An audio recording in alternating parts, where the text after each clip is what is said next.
Welcome back to the MMA Plug, presented to you by the Fan Cave on 98.1 FM, Mile High Sports Radio.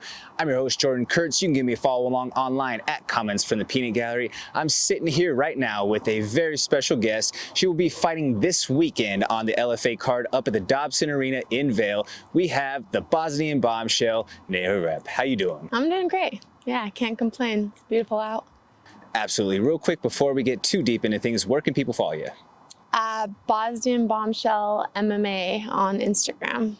There you have it right there, folks. Make sure that you give her a follow there for all the fight week updates as we get closer to fight night and everything going on there forward. So we're just a couple of days away from fight night. I know it's definitely at that low calorie point. It's basically that like caged animal, that primal rage, that aggression point that just wants to come out. What are those feelings like as we sit here? I'm ready to go. You know, it's like you said, it's the last bit of it. And I think I'm ready to eat. I'm ready to get in the cage and just, you know, show what I'm made of. So, it's another camp. You know, I've done this so many times where I've got the process down to the T. So I just got to remind myself of that.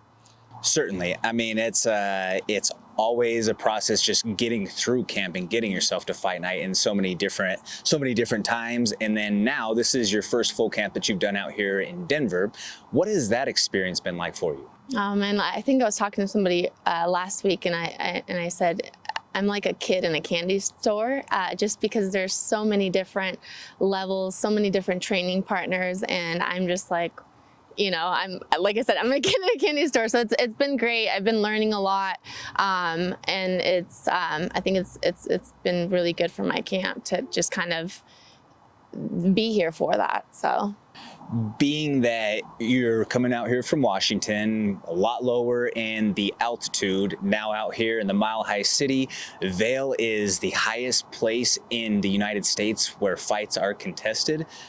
Do you feel like that is a major advantage now that you've came out here and have just kind of, you know, even on the weekend trips, going out there, getting some mountain air in your lungs, do you feel like that's been a big help for you as well? Or at least even if it's just mentally, it helps add to the confidence factor? Yeah, I think mentally, yes. I think my cardio has always been kind of held that, you know, my little secret weapon. I've always had like a third lung, I'd say. So, but I think so, like going out there for the weekend, just being around and just seeing where I like to visualize. I'm a visualizer, you know, and manifest everything. So just being there, knowing that I'll be fighting there in a week or so, you know, kind of helps with that. So prepare me with the preparation, I would say. So.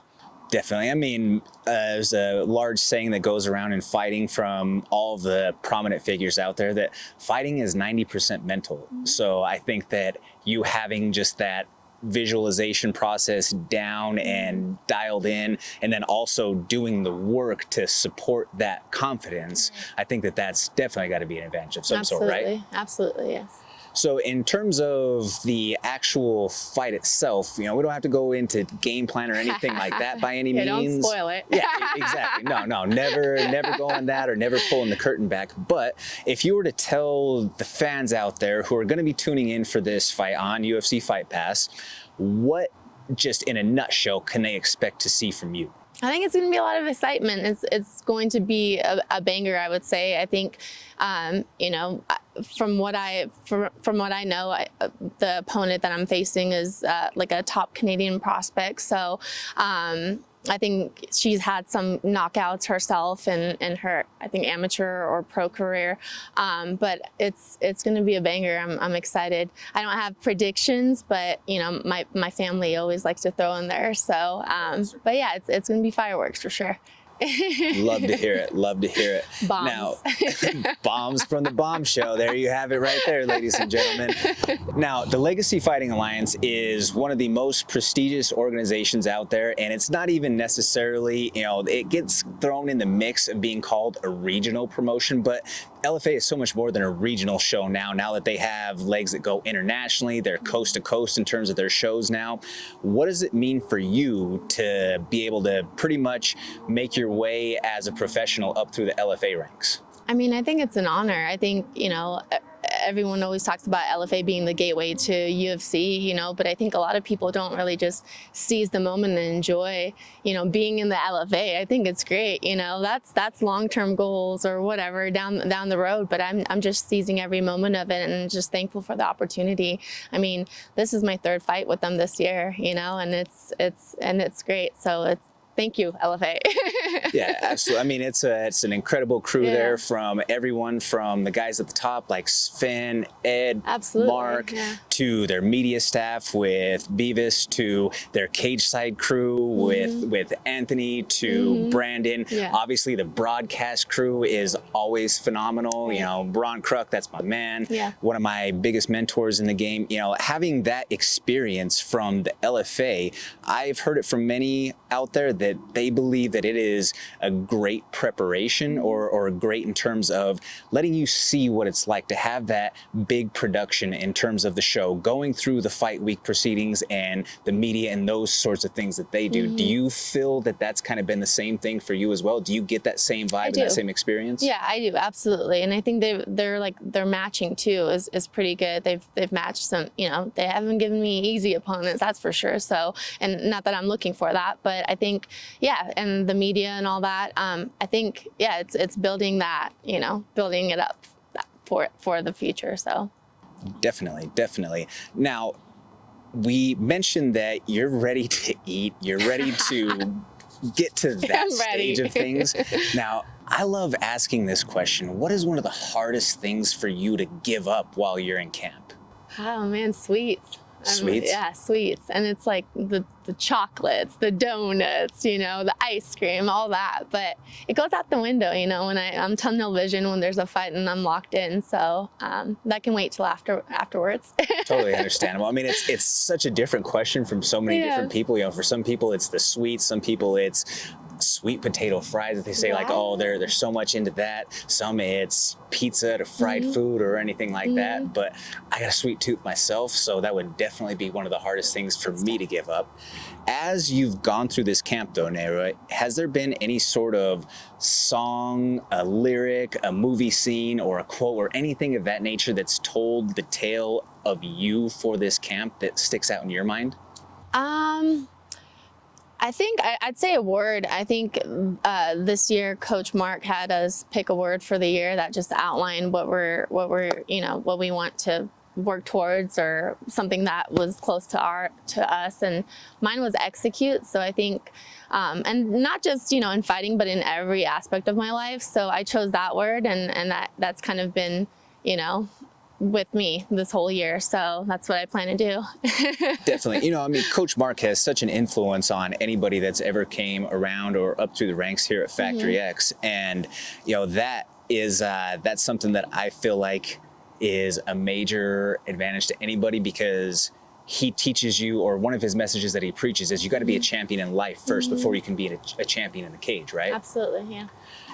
So everybody picks that word of the year roughly around the Legends Legacy party that happens in January, right? Correct. This last year, ladies and gentlemen, we did a theme that was mobster based.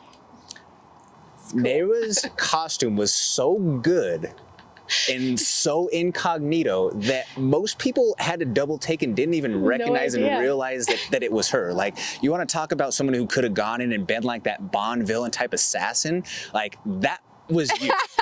The first time when you walked in, you said hi, like, who's this? Like, I know Coach brings in some of the other people, you know, whatever around, and like, oh, wait, that's you. Like, because, you know, the wig and the do-up and everything, like, that was such a fun thing. But yeah, like, I had to say, you know, we always do our vote on one of the best costumes, but that might have been it. That was low-key arguably the best, because nobody knew who you were. You could have been a hit woman, an assassin that came in and just like, boom, well, nobody can recognize or nobody can identify me, so boom, I'm in and out. Secret Bosnian spy. Exactly. Yeah, exactly. It was cool. It was a good costume. I'm excited for this next year, so gotta outdo that one. Yeah, let's talk about that too real quick for a second, because we've also on the program, we've had Harris Talunzik on before, the Bosnian Silverback, and he talked about how it really means something for him to represent the Bosnian people.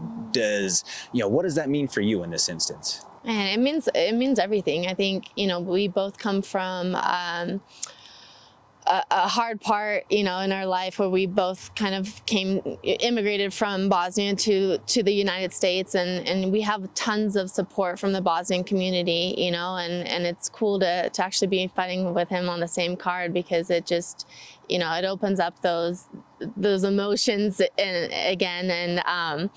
it's an honor, and it's nice, because I have not just, you know, the U.S. behind me, but all of Bosnia. So it's an honor. It's really cool. That is pretty cool, you know, especially to have that sort of, you know, you had to fight to get past that sort of adversity, you know, through life. So for some, I can't say, because I was born here in America, you know, it's definitely a much different life in that sense, but you have that fighting spirit that's almost kind of ingrained into you. Yeah. Well, everyone talks about how hard fighting is, or the cage, and then it's like, no, you know, try going out, you know, without food for days or water for days, you know, and stuff like that. So it's like, the fight's fun.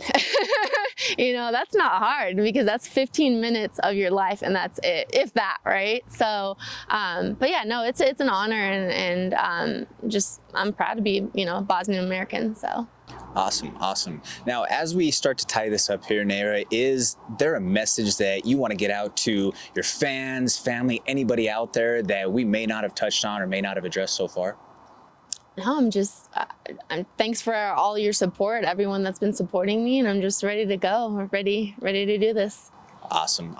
There you have it right there, directly from her herself. Now, one last time before we hit the break, where can people follow you? Yes, so I'm on Bosnian Bombshell MMA. That's my IG, and then that's all I really use. Simple enough right there, ladies and gentlemen. Stick around after the break, folks. We're going to be going 3 rounds to close out the show. I'm your host, Jordan Kurtz. Give me a follow along online at Comments from the Peanut Gallery. This is the MMA Plug, presented to you by the Fan Cave on 98.1 FM, Mile High Sports Radio. Thank you so much for watching. Please hit that like, share, and subscribe button. That helps us continue to produce this original MMA content and bring it for you every single week. Tune in to the MMA Plug, presented by Fan Cave on 98.1 FM, Mile High Sports Radio.